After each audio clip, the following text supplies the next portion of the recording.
하나님이 그 지으신 모든 것을 보시니 보시기에 심히 좋았더라. 저희를 늘 사랑하시는 하나님 아버지, 오늘 저희가 다 함께 모여 예배를 드리고자 하오니 복되고 귀한 시간이 되게 하여 주시옵소서. 아멘. 예수 그리스도 이름으로 기도드립니다. 아멘. 찬송 89장 부르시겠습니다.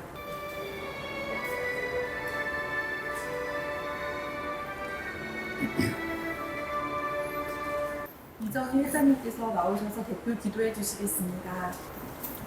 하나님, 한 주간의 삶을 지켜주셔서 감사드립니다. 하나님, 지난주는 저희가 상반기를 감사하는 마음으로 맥주 감사 예배를 드렸습니다. 하나님, 지난 한 해 동안 또 1월부터 6월까지 생각해 볼 때 우리 하나님께서 저희들의 삶을 지켜주셔서 진심으로 감사드립니다.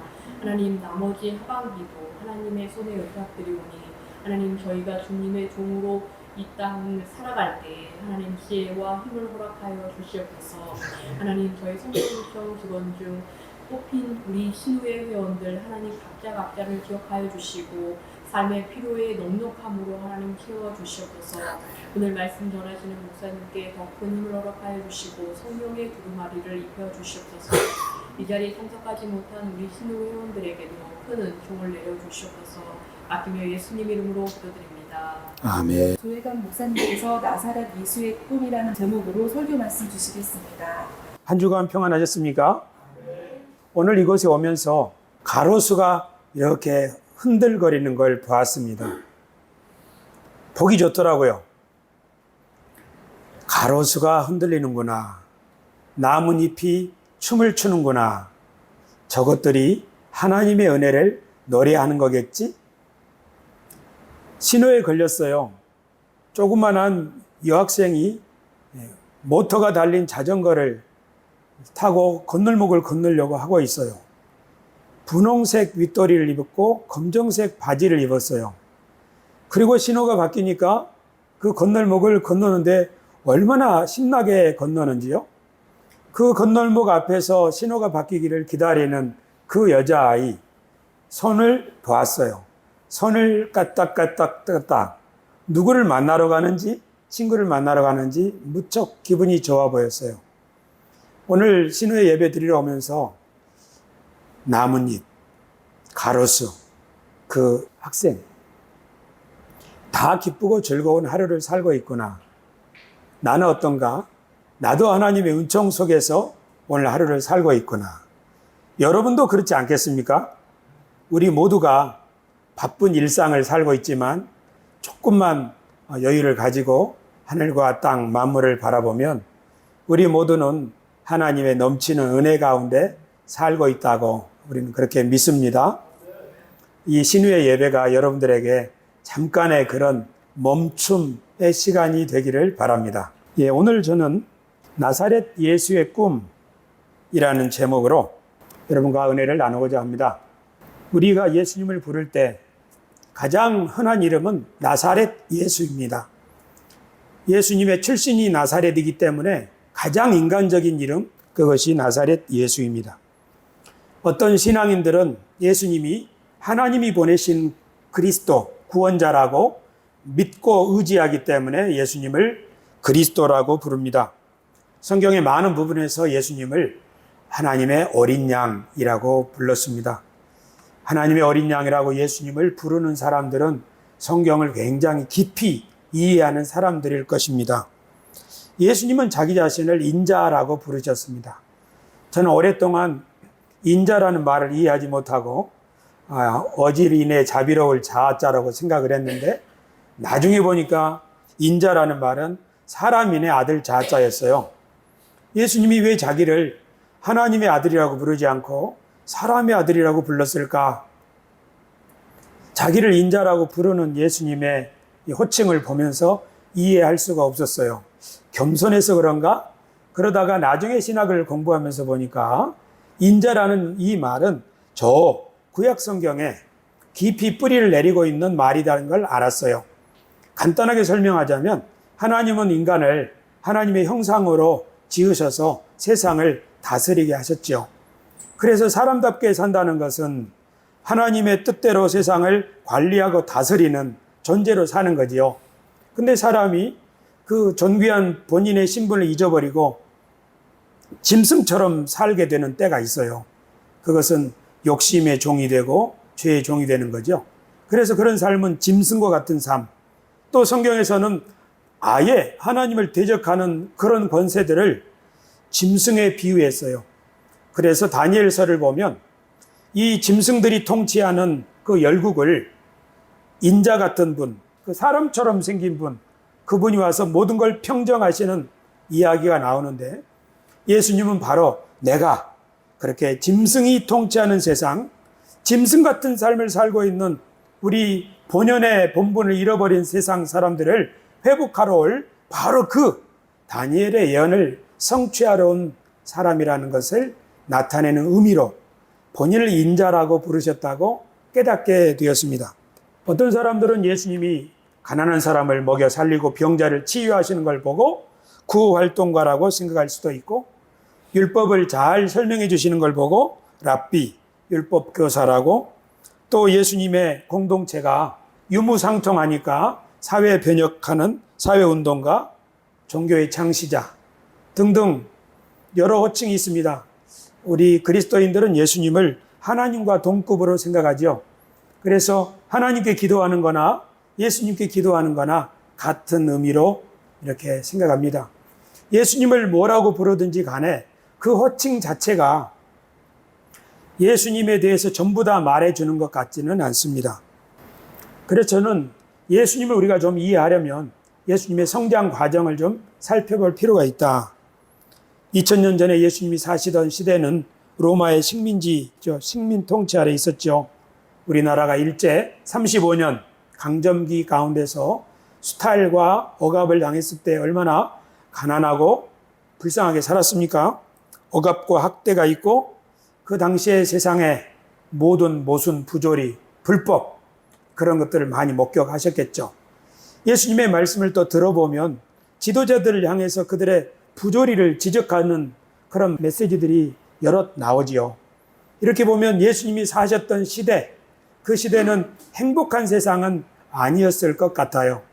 지난주에 저희 장로님한테 이렇게 물었어요. 장로님은 예수님이 사시던 시대에 살고 싶으세요? 아니면 오늘 우리 시대에 살고 싶으세요? 우리 장로님의 대답은 지금 이 시대에 살고 싶습니다 였어요. 그때는 정말 불행한 세월이기 때문이죠. 지금 우리가 살고 있는 이 세상도 많이 발전했지만 마음의 양심의 창을 열고 보면 아마 윤동주 시인만이 아니라 진실한 사람들은 이 세상에 불법과 부조리, 모순, 죄 그런 것 때문에 양심의 가책을 느끼고 참 세상이 이렇게 되면 안 되는데 그런 한숨 같은 것을 내쉴 수도 있다고 생각해요. 말하자면 우리는 잊고 살지만 우리가 사는 세상도 그렇게 좋은 세상, 천국 같은 곳은 아니라는 말이죠. 우리가 이런 세상을 어떻게 살아야 할 것인가 생각할 때 예수님은 우리보다 더 험한 세상을 사셨는데 그 예수님은 무엇을 꿈꾸고 무엇을 희망하면서 사셨을까? 이런 질문을 해보면 참 좋을 것 같아요. 이런 질문 해보셨어요? 예수님의 꿈은 뭐였을까? 여러분의 꿈은 뭐였습니까? 중학교 2학년 때 제 꿈은 과학자가 되는 것이었습니다. 과학 선생님이 너무 마음에 들었거든요. 그 뒤에는 목회자가 되고 싶었습니다. 부모님은 허락지 않았지만 저 전라남도 완도군 신지도 섬마을에서 대학에 가는 것은 쉬운 일이 아니었어요. 그래서 부모님 설득할 용기가 없어서 그냥 일반 대학에 진학했습니다. 가만히 생각해 보면 초등학교 졸업 사진 찍기 위해서 동네 하나밖에 없는 사진관 뒤 언덕에 잔디밭에 누워서 내가 이제 초등학교를 졸업하는구나 하고 저 푸른 하늘, 구름들 멍하니 바라보았던 생각이 지금도 납니다. 그때 저는 뭐가 되고 싶었는지 잘 몰라요. 하지만 중학생이 된다고 하는 그 막연한 기대, 그런 것 있었습니다. 예수님은 어떠셨을까요?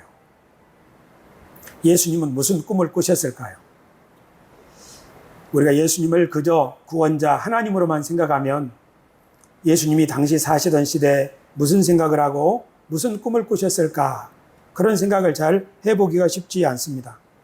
그러나 예수님도 육체를 가지고 소년 시절, 청년 시절을 사셨기 때문에 예수님이 어떤 생각을 하셨을까 생각해 보는 것은 의미가 있다고 봅니다.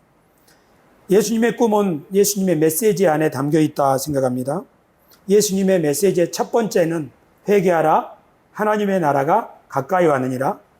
예수님은 제자들에게도 동네마다 다니면서 하나님의 나라가 가까이 왔다고 전하라고 하셨습니다. 예수님은 부활하신 다음에도 사도행전 1장 3절을 보면 그가 고난받으신 후에 또한 그들에게 확실한 많은 증거로 친히 살아계심을 나타내사 40일 동안 그들에게 보이시며 하나님 나라의 일을 말씀하시니라. 예수님은 처음부터 마지막 승천하시기 직전까지 하나님 나라에 대해서 말씀하셨다는 것을 알 수 있습니다. 제 친구가 절더러 너는 김구 선생님을 닮았다 그러더라고요. 그래서 제가 무슨 말을 그렇게 하니 하고 돌아서서 제 거울을 한번 본 적이 있습니다. 김구 선생님이 1949년쯤에 아마 나의 소원이라는 짤막한 글을 썼는데 거기에 나의 소원은 첫째도 둘째도 셋째도 우리나라 대한의 완전한 독립이요. 그 글을 읽어보면 단지 독립을 말하는 것이 아니라 독립을 이룬 자유로운 나라에서 모든 사람들이 자기의 자유로운 뜻을 마음껏 발산하고 그래서 그것을 할 수 없게 만드는 공산주의, 독재체제 이런 건 마음에 안 든다. 미국의 민주주의가 완벽하진 않지만 공산주의보다 독재보다 낫기 때문에 우리 민족이 세계 평화를 위해서 뜻을 펼 수 있는 그런 나라를 꿈꾸었고 거기에 자신의 정치 신념이 담긴 글을 썼지요. 김구 선생님처럼 80년 전에 이런 꿈을 가진 분이 우리의 조상이라는 사실, 그리고 제가 그분을 좀 닮았다고 하는 사실이 너무 자랑스럽습니다.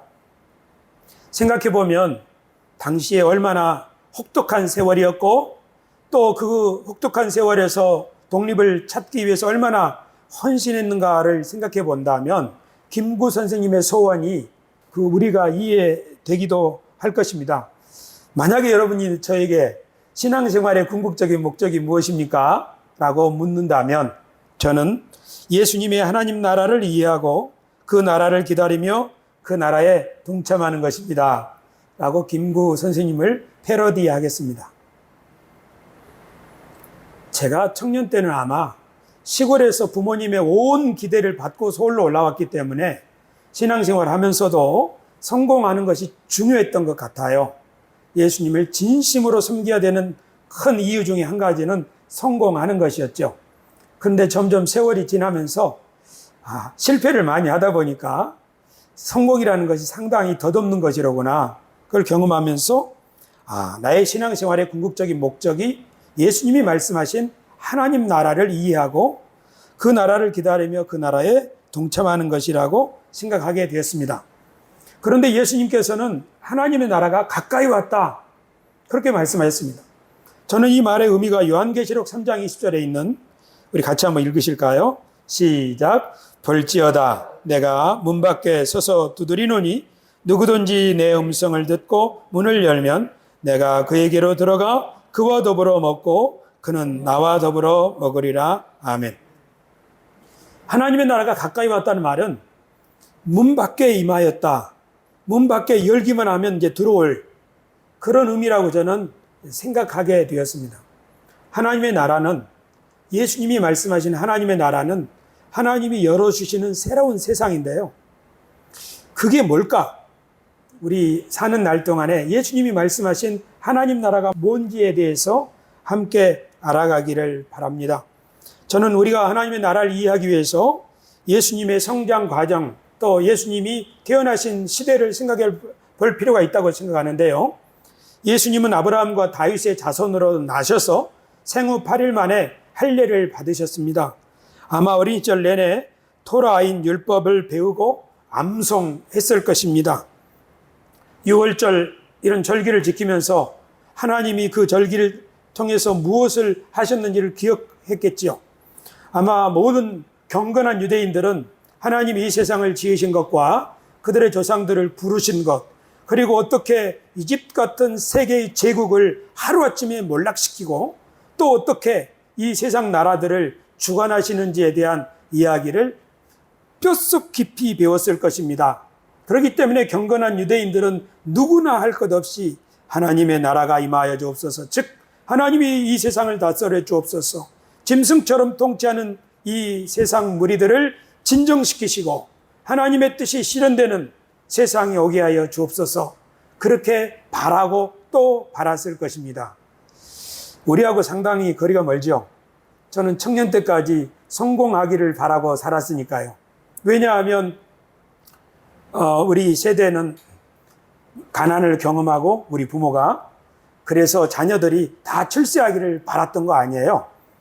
우리 부모님들이 우리 밥상 머리에서 야, 이 세상의 주인은 하나님이야, 하나님의 뜻이 이루어져야 해, 반드시 그런 세상이 올 거야, 그런 가르침을 준 것은 아니지 않습니까? 그러나 예수님과 유대인들은 그런 세상, 그런 교육을 받으셨죠. 예수님의 가르침의 특이한 점은 그 하나님의 나라가 임박했다, 가까이 왔다. 그리고 그 하나님의 나라는 겨자씨처럼 작게 볼품없어 보일지라도 세상의 대세를 이루게 될 것이다. 왜냐하면 하나님이 주관하시기 때문에.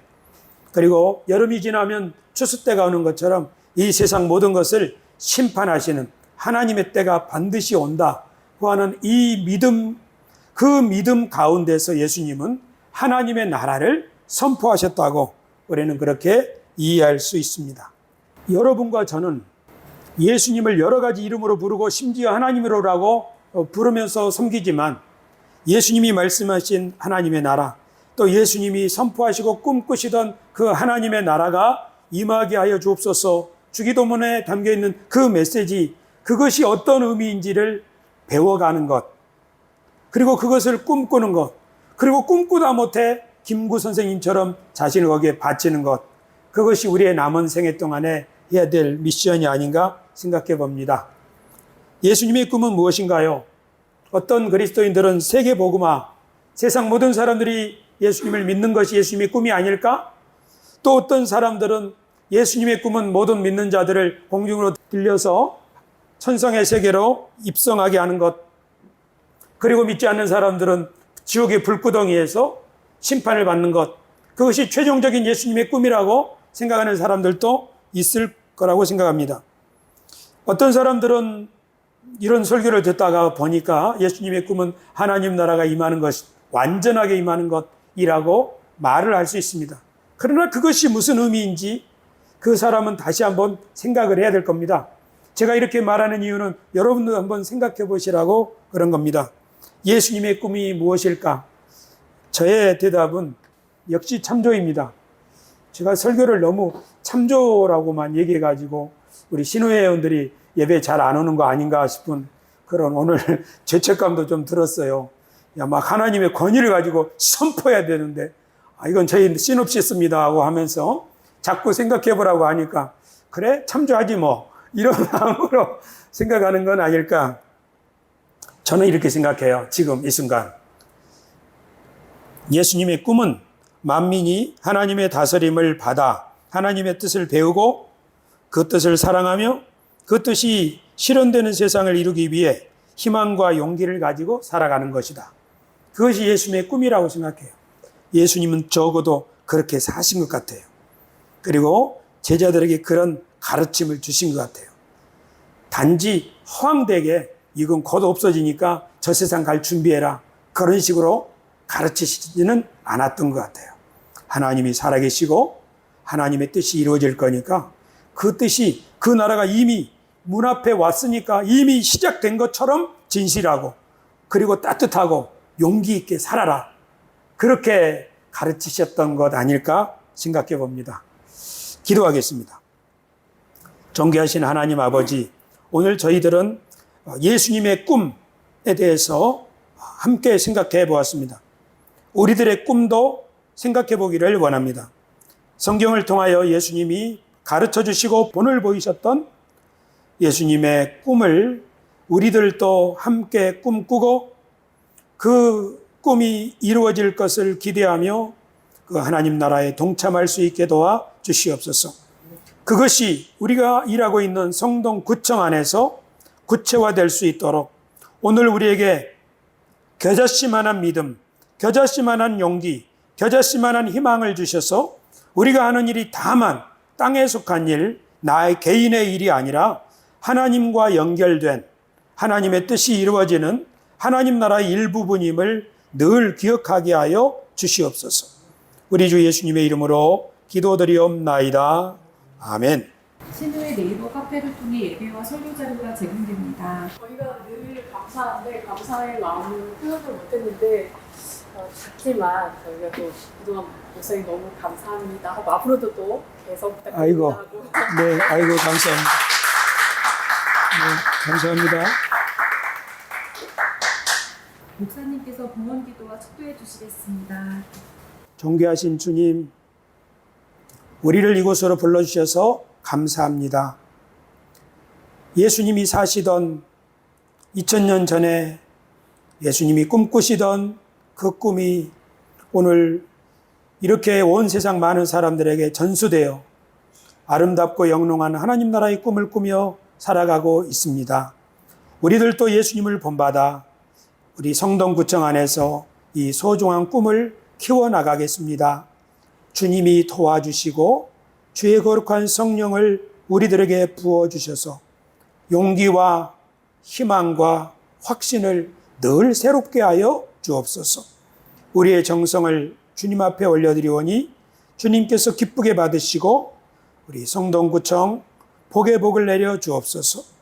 이제는 우리 주 예수 그리스도의 은혜와 하나님 아버지의 사랑과 성령의 교통하심이 우리 모두 위에 성동구청 위에 이제로부터 영원토록 함께 있기를 축원하옵나이다.